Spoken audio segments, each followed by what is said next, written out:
There is a consciousness. And it's very important that we are aware of the value. This is not the lesson, incidentally. We'll come to that in a minute. It's very important that we become aware of the value and of the power of consciousness. Because instantly when you find yourself in a wrong consciousness, a bad consciousness, where the vibes are bad, get out of it quickly, because that consciousness has the power to erode and to bring you down and to negate you. Protect yourself instantly and at all costs from that kind of consciousness. There's also such a thing as a good consciousness, healing, a spiritual consciousness. And with every opportunity that you have, immerse yourself in such a consciousness. Place yourself there, because it will perform its magic in your mind and in your life.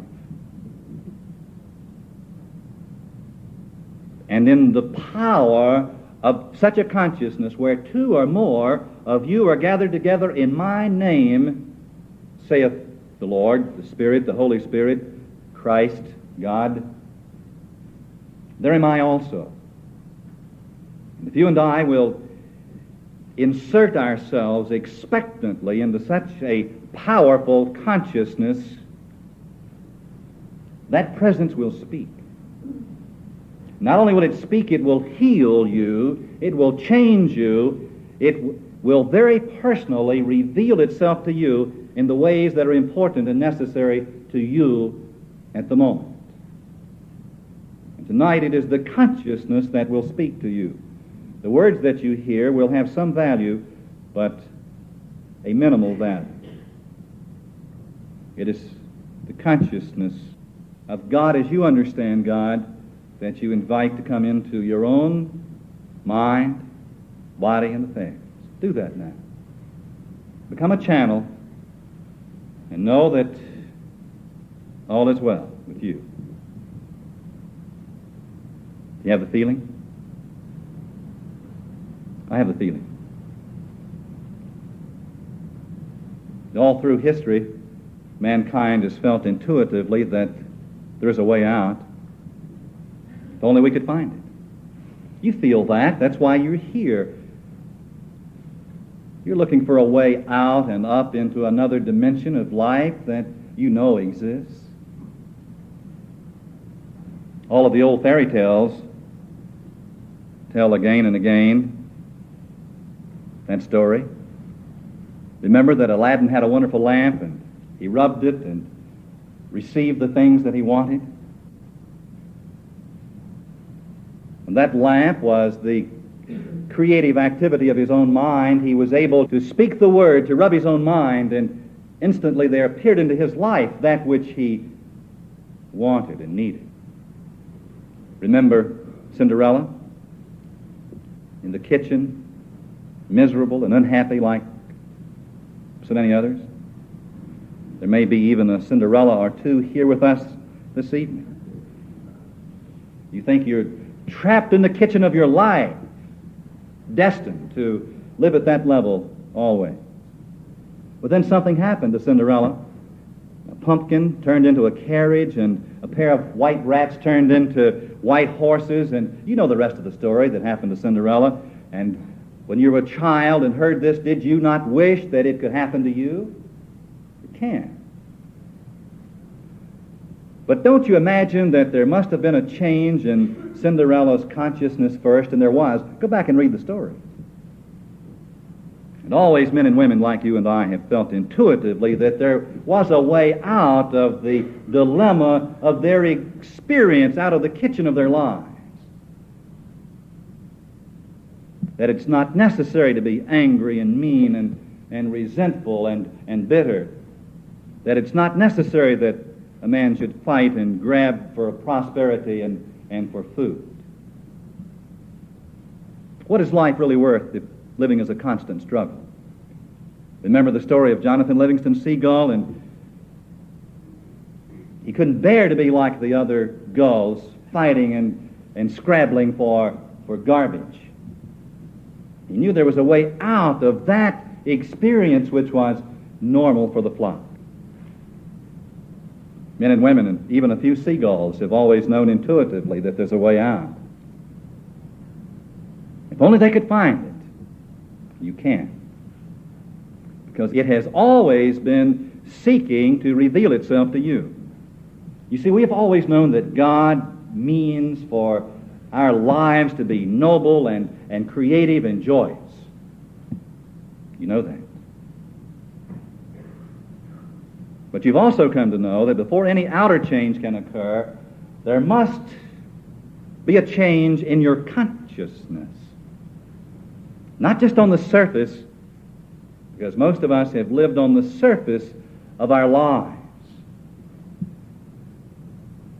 But down deep where you really live, down in the very heart of your own being. And before anything can change in your life, your state of consciousness must change.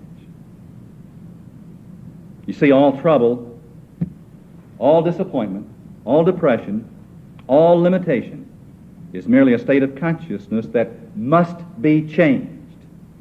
The limitation that has existed in your life, the smallness, the narrowness of your existence, the very prison walls that you've built around yourself are your own consciousness. And that can be changed. And to try to force an outer change before something is changed within is to be defeated even before one begins. It simply cannot be done. In these first 4 lessons of our journey toward higher consciousness, we have taken some giant steps by the use of these spiritual laws to change our minds. To change our minds about ourselves, the nature of life, of God, and of the universe, and to begin to fulfill the conditions for a new experience in our lives. You see, in the universe, nothing is free. And everything that you want must come because the condition for that thing is fulfilled first in your own consciousness. You and I can never cheat nature or life. You can drag into your life by willpower certain things that you know that do not belong to you, but you can only keep them for a short time, because the moment you take your hands off them, the hands of your mind, they fly away. Now, consciousness is merely another modern and more acceptable word for soul. Your state of consciousness is your soul state. It's the conditioned state of your subconscious mind. There's nothing sacred about the soul, small S-O-U-L. That's a changing, vacillating, conditioned or program level that is also sometimes referred to as our conscience. Remember, let your conscience be your guide. Don't you dare. Don't you dare let your conscience be your guide, because it can only lead to trouble. You see, most of the information that we have programmed into this level of our minds is either completely wrong or, at best, only partially right. And it cannot guide us where we want to go. It's not the way out. It's not going to take us upward and onward into that destiny that has been created for us. You and I want to turn our will and our lives over to the care and direction of a power, an intelligent power that's greater than ourselves, right? Not our conscience. We must change our conscience. Now, the way out of our dilemma lies in the spoken word. In the Bible, word means any definitely formulated thought. Now, not just the drifting thoughts that float through your mind.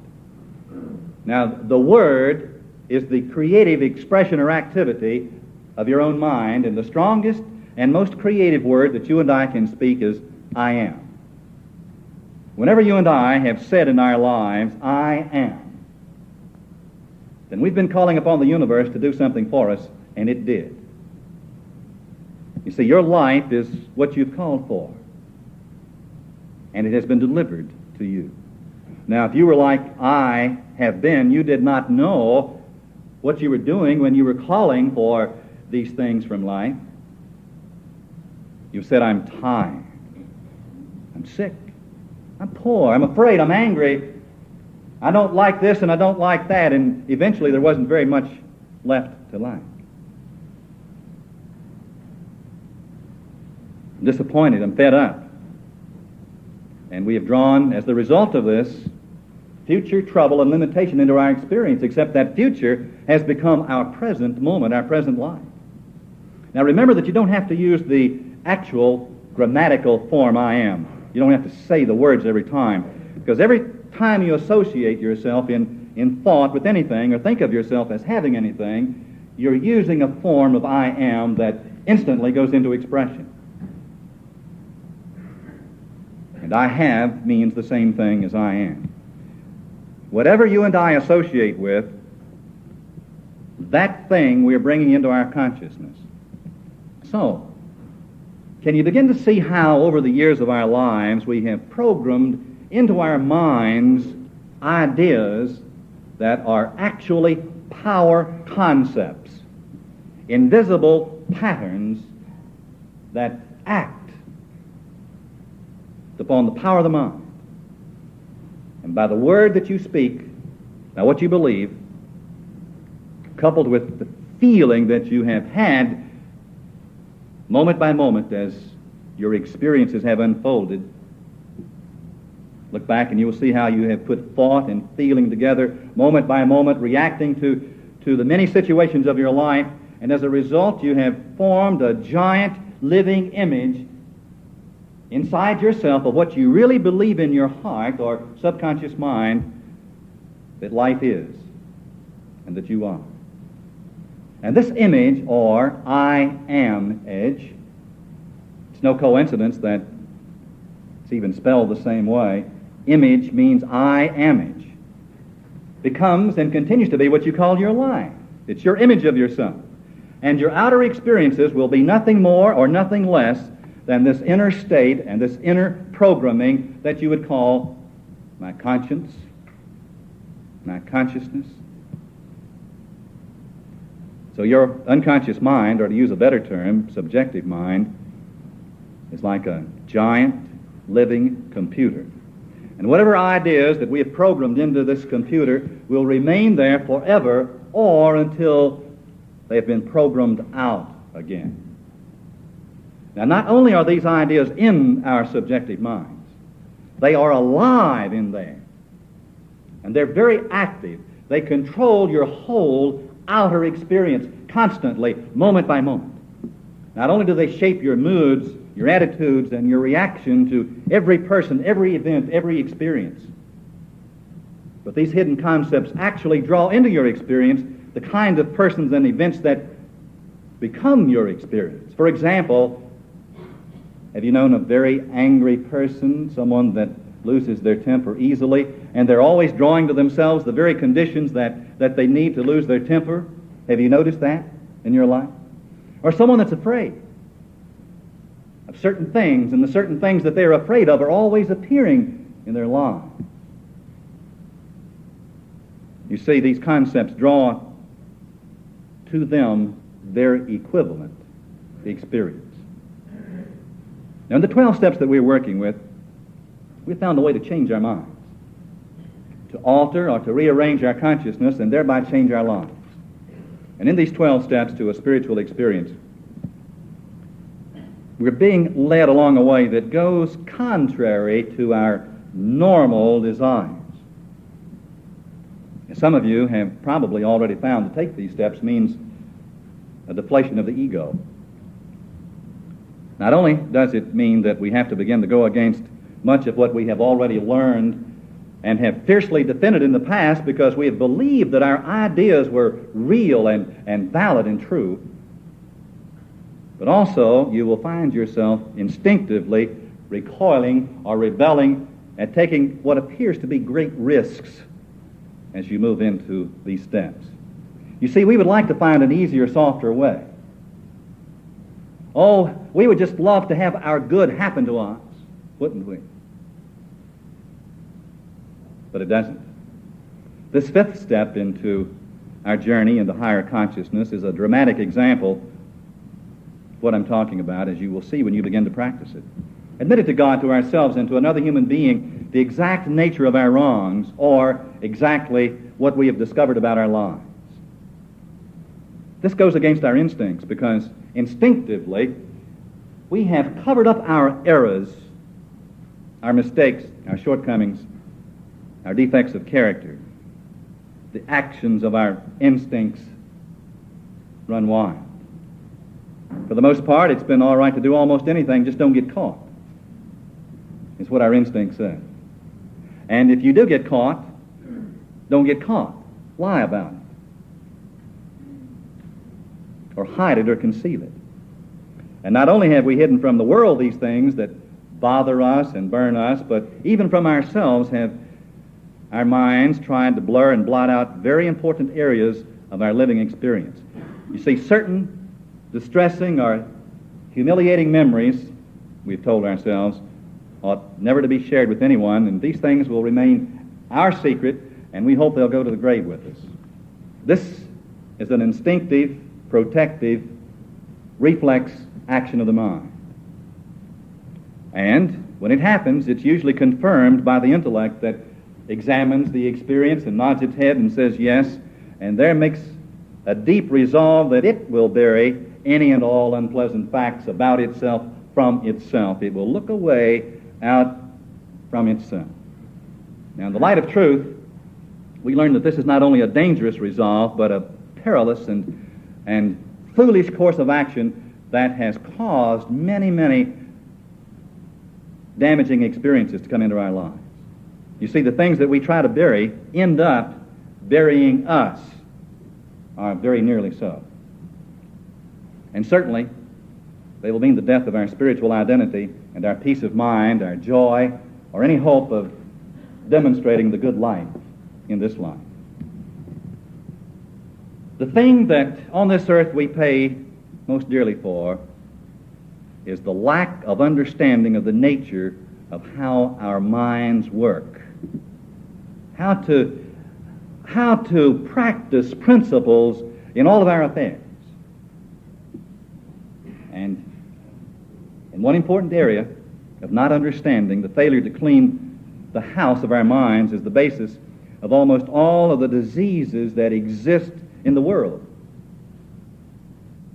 The people that you know, and with yourself. And I don't mean just diseases of the body. I mean the discomforts that we feel inside ourselves, the tension and the trauma, the irritability, the inability to function well. You know what I'm talking about because you've felt it today. At some time during this day, you have felt a dis-ease, a lack of harmony and unity within yourself, and you couldn't quite put your finger on it.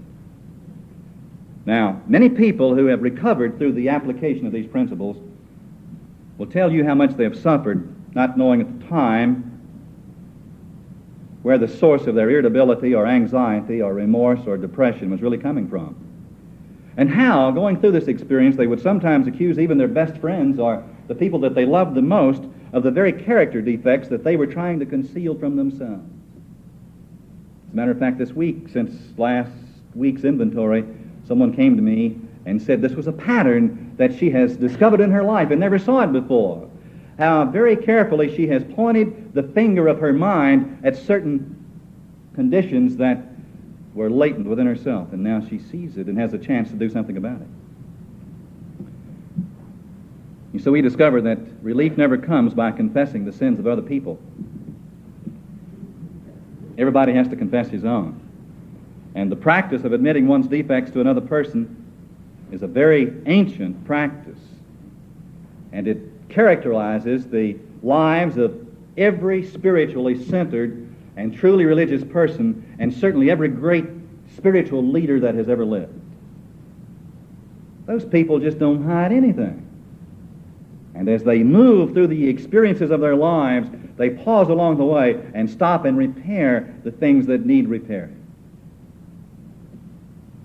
Today, not only does religion, but psychiatry and psychology as well point out the deep need that every one of us has for the practical knowledge and insight of our own personality traits and flaws, as well as for a deep discussion of these insights with an understanding and trustworthy person.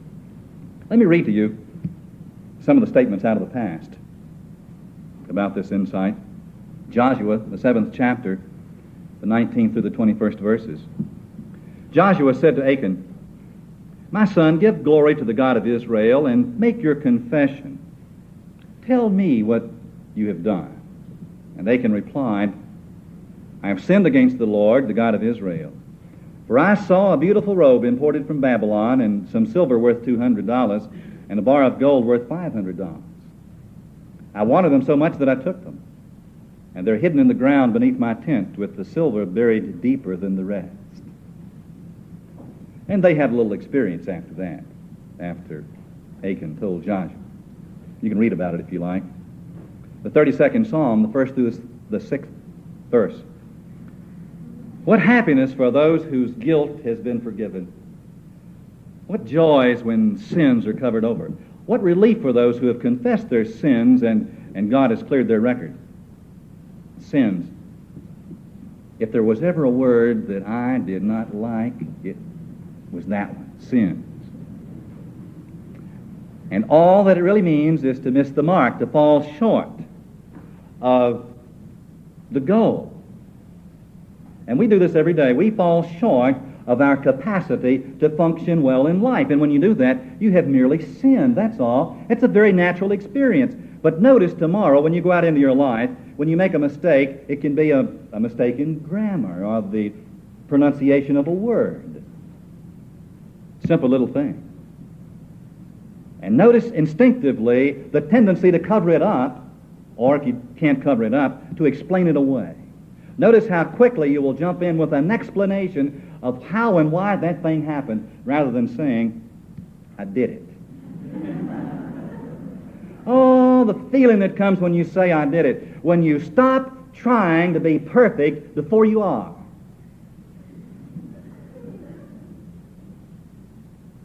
Oh, it feels so good. There was a time, the psalmist said, when I wouldn't admit what a sinner I was. But my dishonesty made me miserable and filled my days with frustration. Sound familiar? All day and all night your hand was heavy on me, O God. My strength evaporated like water on a sunny day until I finally admitted all my sins to you and stopped trying to hide them. I said to myself, I will confess them to the Lord, and you forgave me. All my sin is gone. Now I say that each believer should confess his sins to God when he's aware of them, while there is time to be forgiven. Judgment will not touch him if he does. Matthew, the 3rd chapter, the 6th verse. And when they confessed their sins, he baptized them in the Jordan River. When they confessed their sins, they entered into a higher experience in consciousness. That's what baptism really means. It doesn't mean getting dunked with water. It means an experience in consciousness. James, the 5th chapter, the 16th verse. Admit your faults to one another and pray for each other so that you may be healed. The earnest prayer of a righteous man has great power and wonderful results. Righteous does not mean good. It means one who uses his mind in a right way, the right useness of one's beingness. 1 John, 1st chapter, the 8th through the 10th verses. If we say that we have no sin, we're only fooling ourselves and refusing to accept the truth. But if we confess our sins to Him, He can be depended upon to forgive us and to cleanse us from every wrong. And it's perfectly proper for God to do this for us. Wow, doesn't that sound great? It does to me. Makes me feel good just to think about it. If we stop covering up and begin to observe ourselves and begin to watch ourselves in action as we go along. Now, God's timing in matters is absolutely divine. Last Wednesday night here, this class, we studied the 4th step, made a searching and fearless moral inventory of ourselves, or an honest examination of our minds. When class was over, and I was still standing here in the sanctuary, I was handed a message, and it was an urgent call from a distant city, from a very dear lady who's been in my prayer consciousness for several weeks. She's in a hospital there receiving radium transplants for cancer. And incidentally, she has the first known case in medical history of a woman to develop endometrial cancer after the adrenals have been removed. And I mention this not because you need to technically know what that means, but because her case is of extreme interest and activity in the medical center in which she now is. The doctors there consider it to be an unusual case, to say the least. I immediately went to the telephone and called my friend, and the conversation did not go as I had expected. It took quite a different turn. I had thought that I would talk with her and comfort her, and as I had some days before, and we'd have a moment of meditation and prayer, and that didn't happen at all. Before I go further into the story, let me tell you that I have her permission to share this experience with you. It's really your experience. And that as I do, you will hold her tightly in your love and in your prayers. You don't need to know her name. God knows it. And prepare to be shocked somewhat as I tell you the story. Remember that we live in a world where unpleasant things do occur. But there's a tendency for many of us to walk through life with blinders, to not see what's happening in the world, even those things that are happening to our son. Now, in May, I did a retreat in Texas on these very 12 steps, and this dear lady was there and appeared to be in good health at that time. And since then, this condition has suddenly come upon her, and we've talked over the telephone many times. And not only that, but she's been working with the 12 steps, using the application also, as outlined in this booklet, New Hope for Cancer Victims by Dr. William Donald Kelly from Grapevine, Texas. That variation is in this folder that has been given you also. At any rate, she told me that, as I began to talk to her, that she was experiencing what to her was a revelation. Insights. Deep understanding was beginning to flow into her mind, and she needed to share it with me, and so she had called, and there was a feeling of joy, of electricity in this conversation, not like anything I had heard coming from her in the past. First, she said she had recently recalled a memory of having heard or having read that cancer was caused by resentment. And her immediate reaction to this was that it wasn't true. But that if it was true, it certainly didn't apply to her. Had she not been a sweet, loving, nice little lady, kind to everybody all of her life, and never resented a soul? Ever. Never had a resentment. And she said, then at that moment, like a floodgate opening, a story began to unfold itself, a story that she had buried in terror inside herself. And instantly she went back to the summer when she was 13 and recalled that her mother had sent her daily to their minister's home to clean and do housework and maybe a little cooking for him each day while his family was in Europe. And each day while she was there, in her 13th summer, this man had violated her sexually. She was hurt and frightened and horrified, and most of all, she had a deep, deep sense of guilt, and she was even more frightened to go home and tell her parents. She was afraid of their reaction. So each night she lay awake, and each day she trudged back into this experience. It happened again and again. She felt ruined forever, that she could never be a whole person or a wife or a mother. So she blocked it out of her mind. Forever, she thought, no one would ever know. Then, in a short time, she did not even remember it.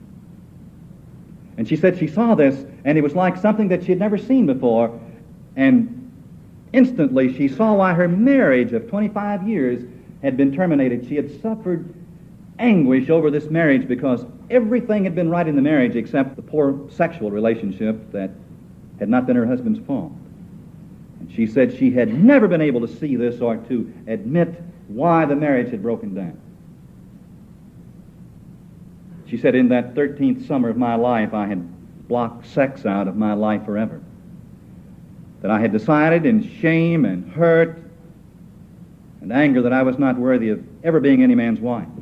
And I really have never been, even to my husband. And she said it didn't stop there, this unfolding, this revelation. With a real shock, she saw that all of her life she had been filled with a deep resentment that bordered on hatred toward her femininity. She had hated being a woman, had never wanted to be a woman, and had tried desperately to not be one. And this had counted for her weight problem, for the way she dressed and kept or failed to keep her hair, the lack of pride in many, many things. She said 100 things flashed into my mind at the same time, and I saw them all simultaneously and understood how this hidden, seething inferno of a reaction had shaped my whole life to this very moment.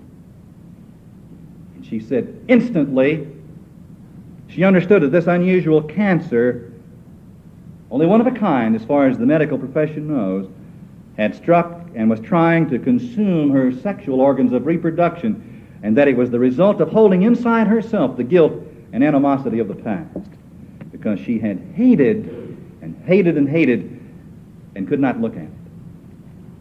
She said there was instantly, as these things unfolded in my mind, a freeing like nothing that she had ever experienced, and the burden of a lifetime fell away, and she lay there in a hospital bed sobbing and sobbing and sobbing with joy, and still was when I called her.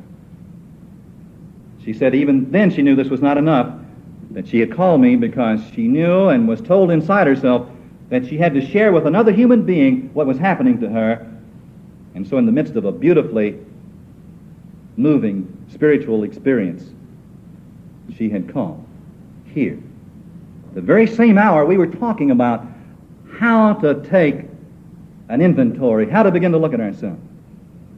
And I told her what we were doing, and we were involved in these same steps. And she said, "Oh, Jack, please use my experience."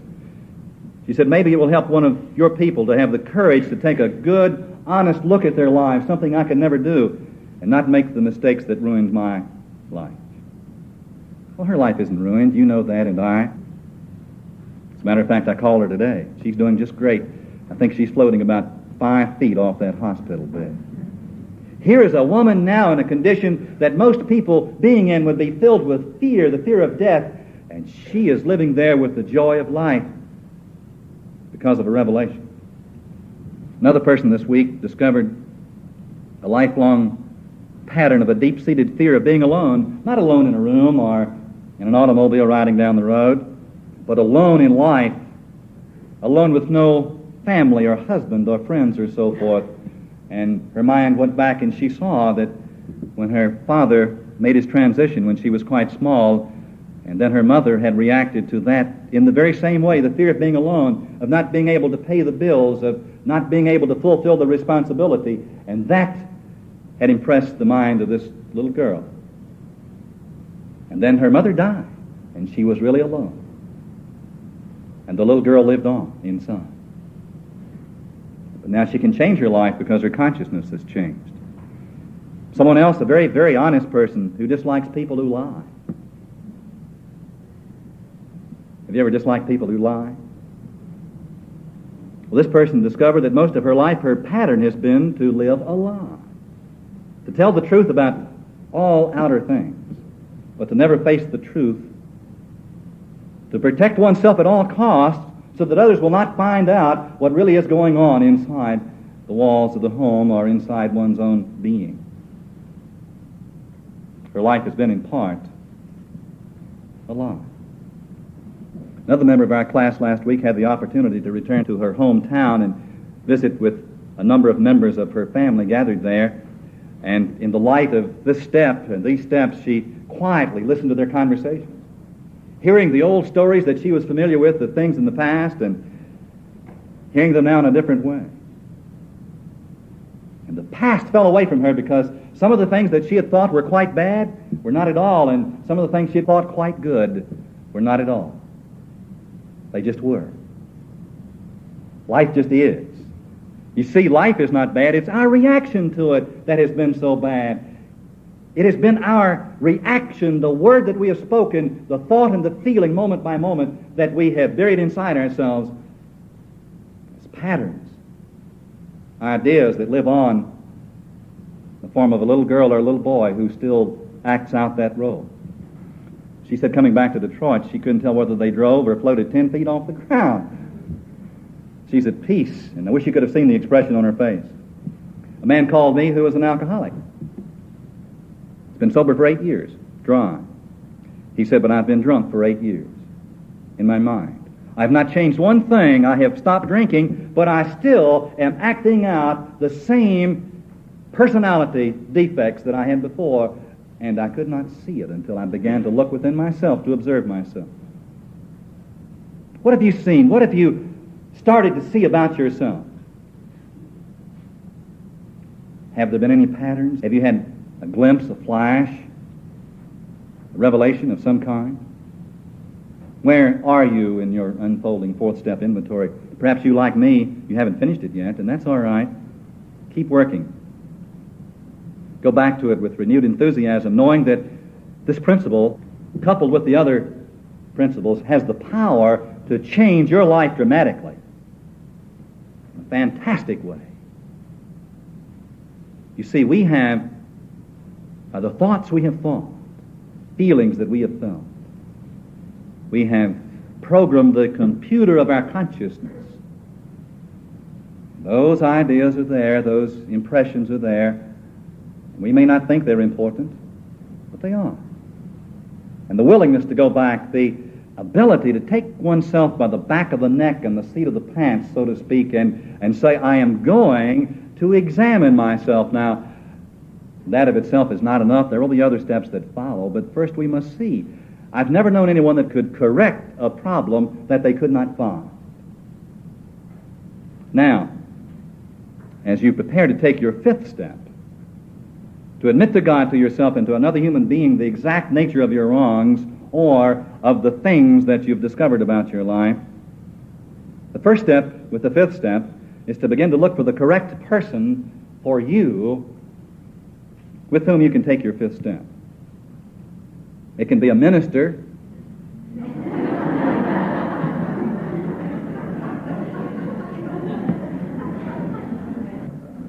a priest or a rabbi, a counselor, a friend, but it needs to be someone that understands what you are doing and why you're doing it and has a feeling for what you're doing. It also needs to be someone who is shock-proof. Don't just do it with some nice, dear little lady that's been around Unity for 15 or 20 years who understands life. No. You find someone that can handle this kind of personal rapport. Someone who will not be disturbed.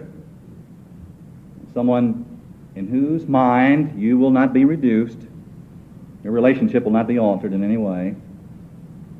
And you will know that. That'll give you the freedom to move forward joyfully.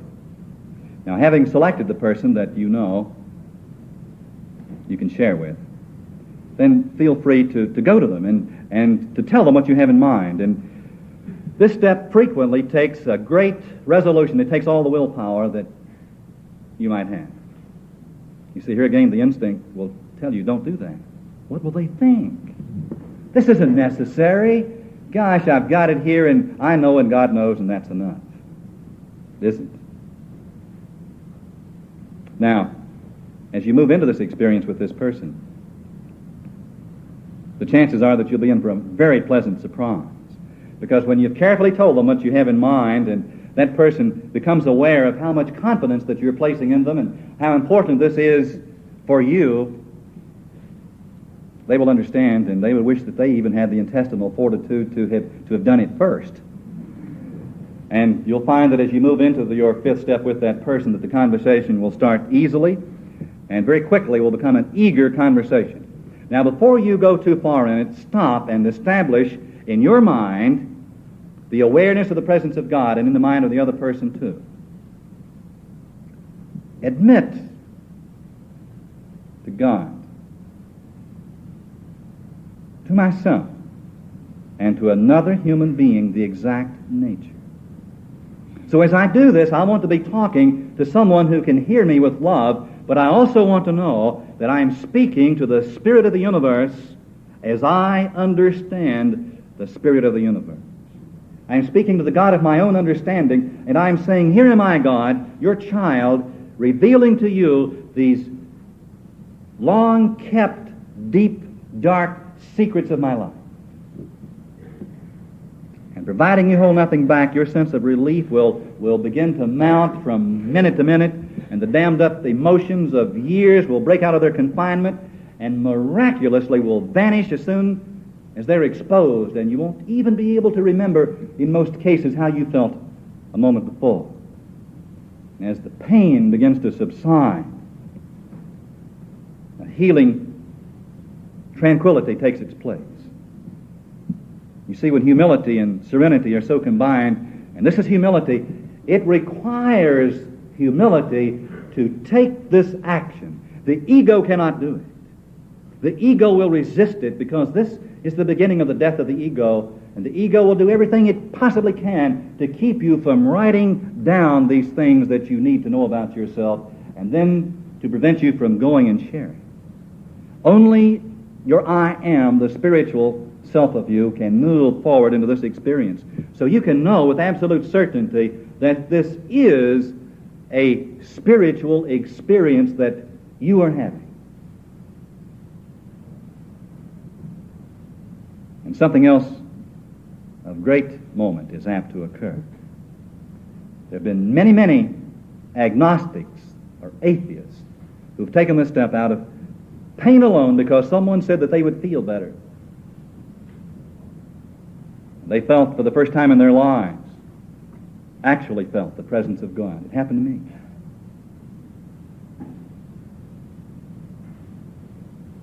Even those who have been in the spiritual life often become conscious of God as they've never been conscious of God before. This feeling of being at one with God and with man, there's nothing like it. Oh, my friends, there's nothing like coming free and clear and clean and open and honest for the first time in your life. Not just about surface little things, but about the substance of your life, the totality of your life. And it's the beginning of the emergence from isolation into a new dimension and understanding of life. You see, this open and honest sharing of the burden of guilt is a step in the direction of acknowledging that we truly do believe that God is with us.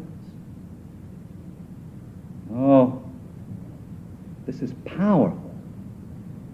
You cannot understand it until you experience it. You can't even believe in it until it has become your experience. And when you have had this experience, it will bring you to a resting place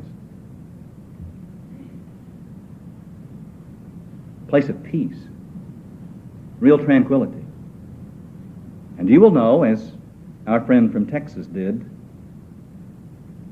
last week, that even at this place of resting,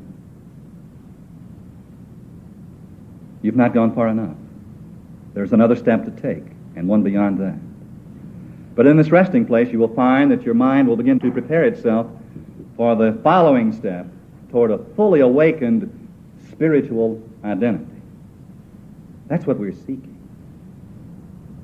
A conscious contact with God.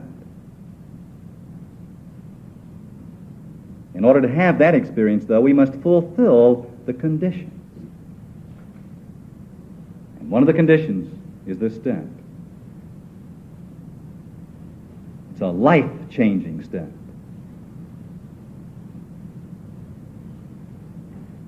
Next week, we'll talk about becoming entirely ready to have God remove all these defects of character that we have found, having God remove, having God to do for us the things that we cannot do for ourselves.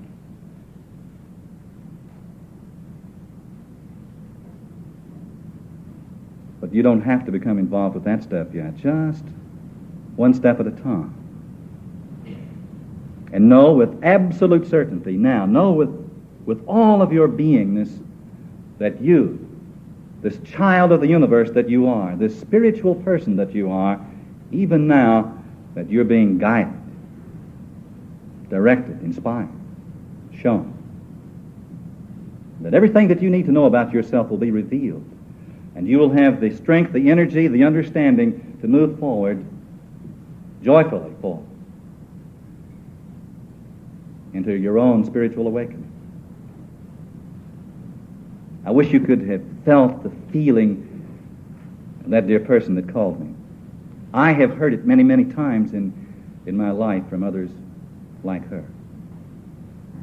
But you know, quite soon someone will be saying about you, I wish you could have felt the feeling that I had. So it is.